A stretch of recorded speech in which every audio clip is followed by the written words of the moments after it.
What if I told you that you could earn a risk-free 20% on your savings? Would you take it or think it's too good to be true? I know I would personally take it. After all, who doesn't love free money? On $1 million, I could be passively earning $200,000 a year. This was what many crypto investors thought in the early months of 2022. And then in one fateful week in May, it all vanished. 98% of your savings? Gone. How would you feel? While this seems unrealistic, it actually happened in the world of crypto with a crypto blockchain project by the name of Terra. Luna is their native token, and the project is often referred to as, quote, Terra Luna. In just 1 week, a coin that was supposed to be as stable and virtually risk-free did the unthinkable. It collapsed. The Terra ecosystem went from $18 billion in market capitalization to $384 million, a 98% decline. As the popular adage goes, there's no such thing as a free lunch. The chaos that followed sent shockwaves across the world of crypto as losses piled up. Terra and Luna. The Terra Luna meltdown. When another cryptocurrency called Terra Luna collapsed. Luna is now worth just a fraction of a penny. With the Terra Luna collapse of around 98%, some said they lost their life savings. I actually lost $1.6 million. It's not even a single penny I could pick up. 4 weeks ago, it was worth 4 Lamborghinis. Today, I cannot even buy a Burger King or Whopper.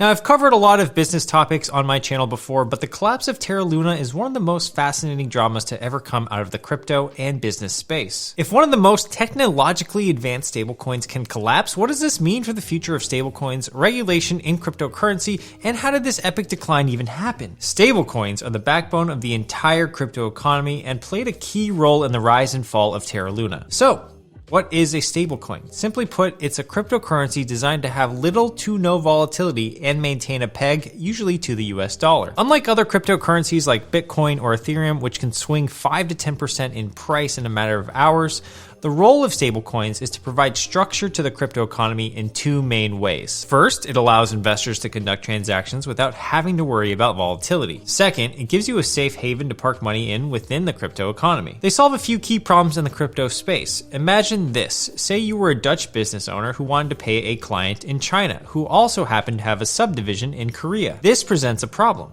You need to have a Dutch bank account, a Chinese bank account, and a Korean bank account just to do this transaction. If somebody wanted to send you any of those currencies, you'd have to swap those currencies for your native currency and then send it to your bank. This involves a lot of steps and added fees along the way. Stablecoins in theory cut down on the middleman, and also the users of stablecoins don't need multiple bank accounts, they just need a crypto wallet. They are also convenient. A user that buys and sells Ethereum may not want to keep swapping to US dollars in times of volatility, but this person could swap their Ethereum for US dollar cash equivalents in the form of stablecoins. But now you might be wondering, well, how do stablecoins actually retain their value? Well, remember when I said that they were pegged? Usually they are tied to some other asset or currency. You can think of this like the gold standard that the United States previously used, in which the value of the US dollar was based on the monetary value of gold held in US reserves. In general, there are 3 types of stablecoins. The first is a fiat-backed stablecoin, which is the most common and were the first type of stablecoins. Fiat-backed coins hold a reserve of fiat currencies, such as the US dollar, as collateral to ensure the value of the stablecoin. For every $1 in the reserve, there is 1 token in circulation. This is the most straightforward to understand because theoretically, if it ever came down to it, $1 of a stablecoin could be exchanged for $1 in cash. Some well-known fiat-backed coins are USDC and Tether USDT. The second type is the crypto-backed stablecoin, which is relatively rare. Since cryptocurrencies such as Bitcoin and Ethereum are held as collateral for this type of stablecoin,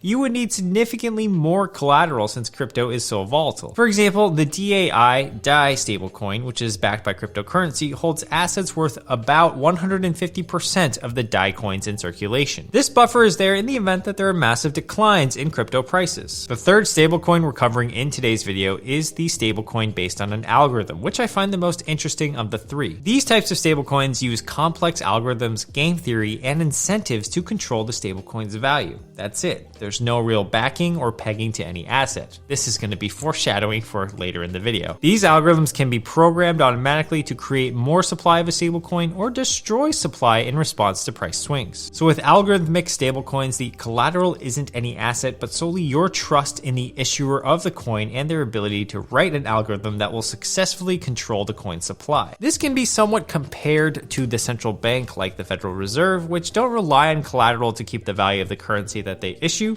but rather on the credibility of the underlying government and country. In addition to just trust in the issuer, algorithmic stablecoins also rely on game theory and the belief that other investors will be willing to consistently participate in arbitrage opportunities. And this is where Terra Luna was born. Meet Kwon Do-hyung, more commonly known as Do Kwon. Do Kwon grew up in South Korea and went to Stanford University in California with a degree in computer science. He would later go on to work short stints at both Apple and Microsoft. After bouncing between these two tech giants, Do Kwon, along with his friend Daniel Shin, co-founded Terraform Labs in 2018, and it was then that Terraform Labs launched their first cryptocurrency named Terra in 2019. Now, it's important to know that Terraform Labs wasn't just some sort of random shady company that came out of nowhere. They raised over $200 million from reputable venture capital firms, including Coinbase's investment arm, Coinbase Ventures. At this point, Terra was still quite small and unknown to the broader crypto community, and in a 2019 white paper titled, quote, Terra Money, Stability, and Adoption, Do Kwon and his team discussed the rationale behind Terra and the broader implications that they believed it would have on the entire crypto economy. Most notably, the paper mentioned that there is, quote, a demand for a decentralized, price-stable money protocol in both fiat and blockchain economies. Needless to say, this was very ambitious, but brought massive excitement as Terra would eventually go on to become the second largest blockchain in the world of decentralized finance. The promise of creating a cryptocurrency that would be worth $1 no matter what was highly attractive, but also incredibly difficult to sustain. So, how did Do Kwon and Terraform Labs try to pull this off? Within the Terra economy, there are two main components, Terra and Luna.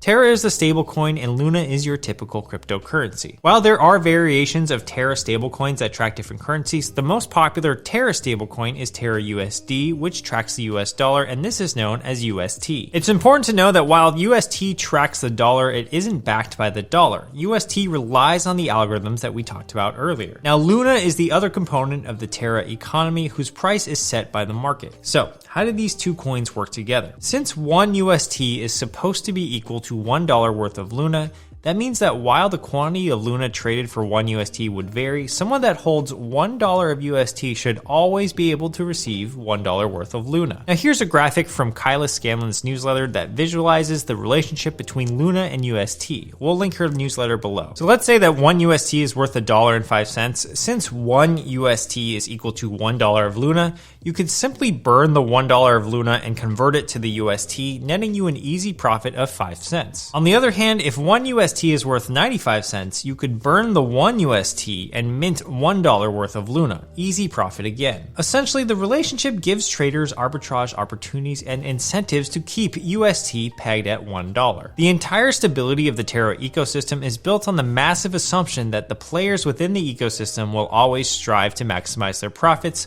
which is one of the main core components of game theory. However, as Kyla describes it, arbitrage only works if people want to keep doing it. Remember the 20% yield I started off this video with? That was another motivating factor for people to hold the stablecoin. Through the Anchor protocol, another Terraform Labs innovation, you could deposit your UST for a whopping 20% APY on your money. Given that inflation is around 8% in the United States and most banks only pay a measly 0.1% of APY, it's almost a no-brainer to put your money in a product that pays a 20% return backed by a stablecoin. As you can probably guess, this raised a lot of eyebrows and had many critics pointing out that it was simply too good to be true. One of the critics was named Kevin Zhao, founder of Galois Capital, a crypto hedge fund. Kevin was extremely worried that the high yield of 20% would drain Terra's reserves. With more money going out than going in, eventually something would go wrong. On April 7th, Kevin's hedge fund tweeted, quote, "Every day that ticks by, Anchor Reserve bleeds several $1 million away, counting down like a doomsday clock. Not only do the grains of the hourglass ceaselessly drip against you, but each day the deposit bomb gets bigger." Basically, in order for the 20% yield to survive, the Terra ecosystem relied on getting more and more users to buy in. The more people that bought Luna, the more activity you can generate and the more fees that you can collect, the more that you can distribute to your holders, which means eventually more people will join. Obviously, hindsight is 20/20, but you can start to see how this could go terribly wrong. So,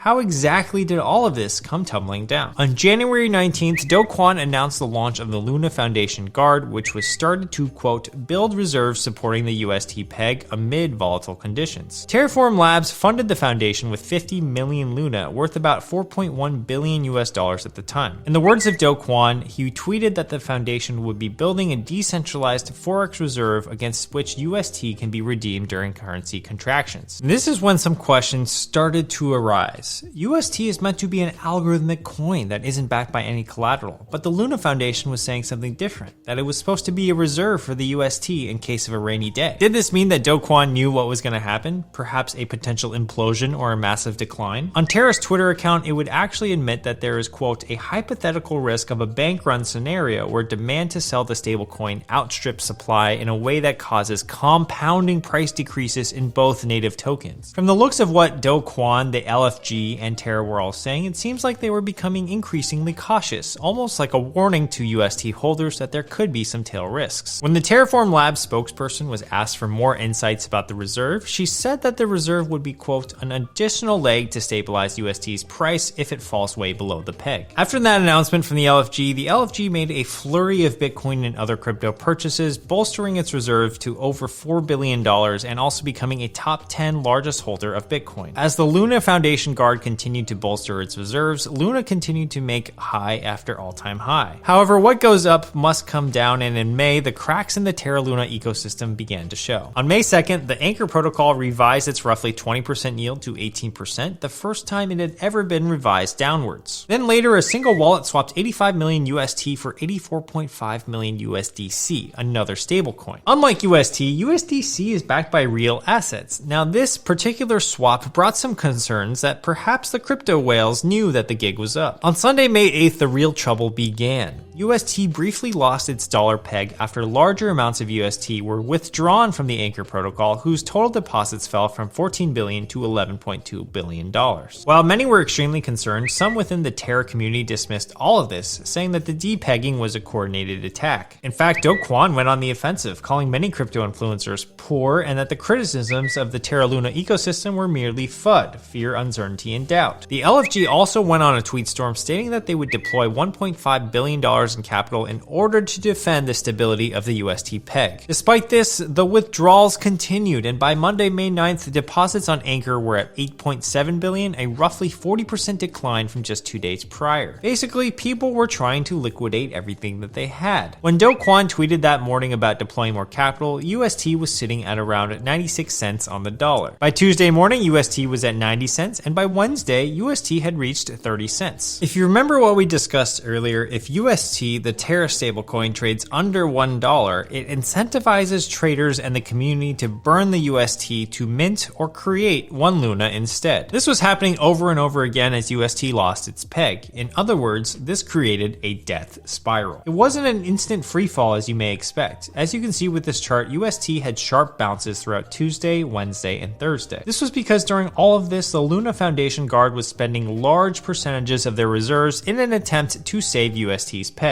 But as you can see, the spikes got smaller and smaller as the days went by, and eventually on Monday, May 16th, Do Kwon called it quits on saving the stable coin. He tweeted that, quote, Terra is more than UST, and that he was heartbroken about the pain that his invention had brought upon all of you. At this point, the LFG had spent over 80,000 Bitcoin on the Terra rescue attempt, but nonetheless, UST sat at 9 cents. Now, we all know that investing in cryptocurrency is still highly speculative and that there are legitimate risks of projects going to zero. Despite that, it's still really painful to hear the numerous stories of people who lost their life savings and some even reportedly taking their own lives. What made this particular implosion even worse at the time was that it was being marketed as an easy way to earn a 20% yield on your money. This coming at a time when traditional banks were still offering less than 0.1%. One Reddit user described his situation saying that they had lost more than $450,000 and that, quote, I cannot pay the bank, I will lose my home soon. Another user said that he was holding UST to afford a down payment for a house, and in his words, quote, I guess no house and savings then after this happened. So,